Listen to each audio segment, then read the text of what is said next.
So imagine you're at Islands of Adventure, waiting for Hagrid's motorbike adventure, and it has a posted 3-hour wait, and you're just sitting in that line, baking in the hot Florida sun, and you're constantly wondering to yourself, how can I avoid these lines? And because I've been in that exact situation, in this video, I will be explaining to you all the ways you can skip the line at various different amusement parks and theme parks across the world. Let's get started.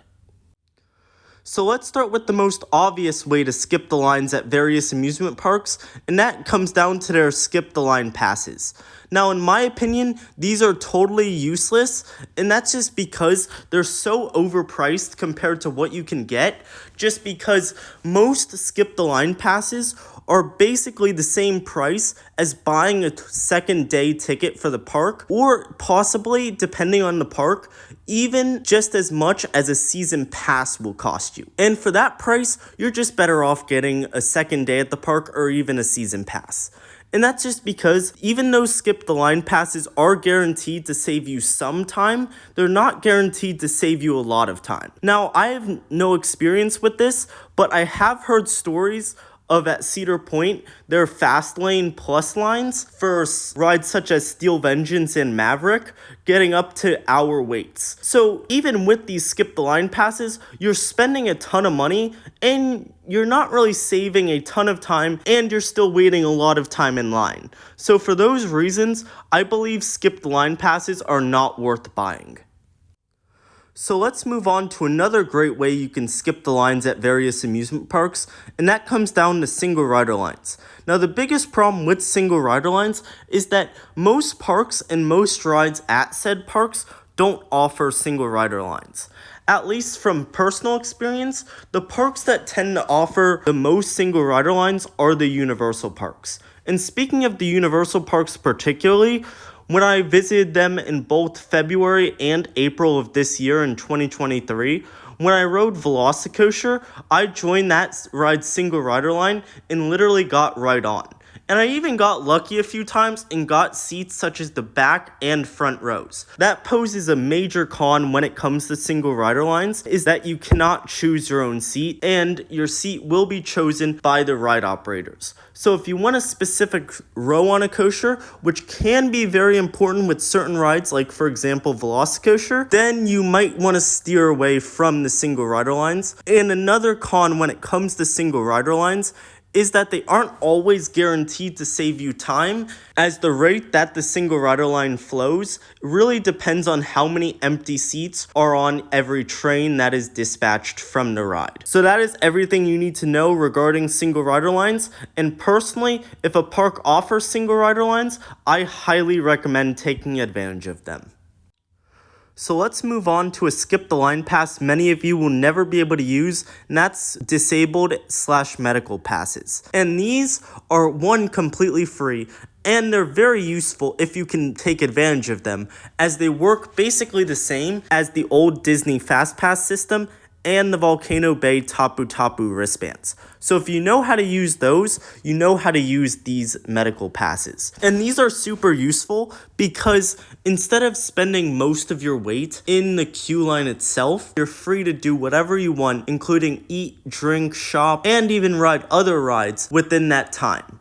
Now note, if you do use them, most parks typically will only allow you to be signed for one ride at a time.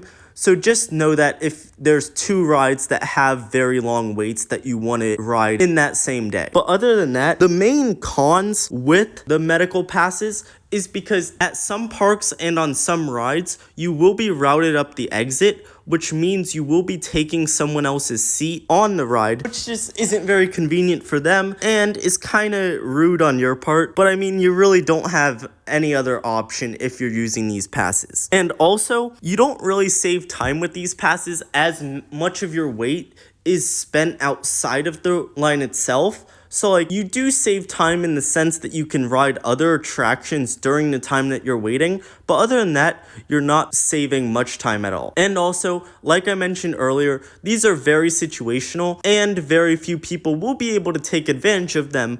But if you can take advantage of them, I highly recommend taking advantage of these disabled and medical passes.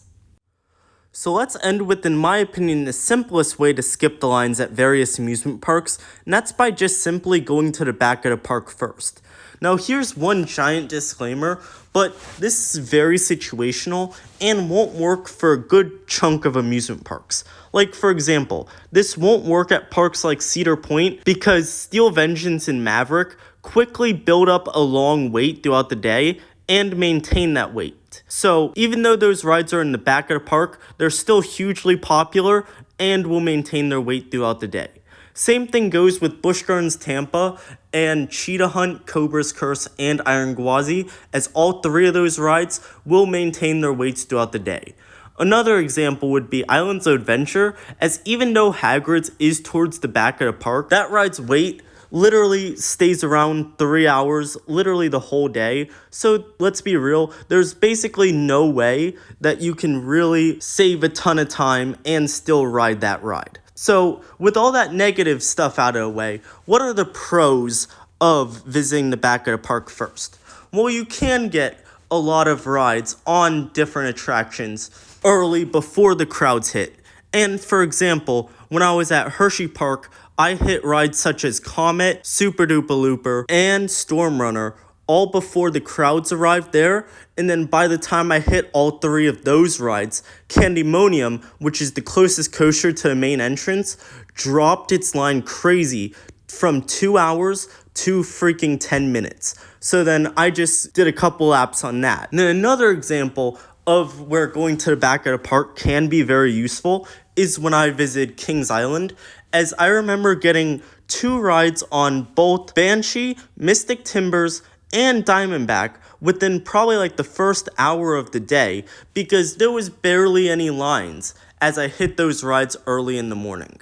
So in my opinion, out of all of these methods, probably heading to the back of the park and using single rider lines are definitely your best bet for saving time. Peace.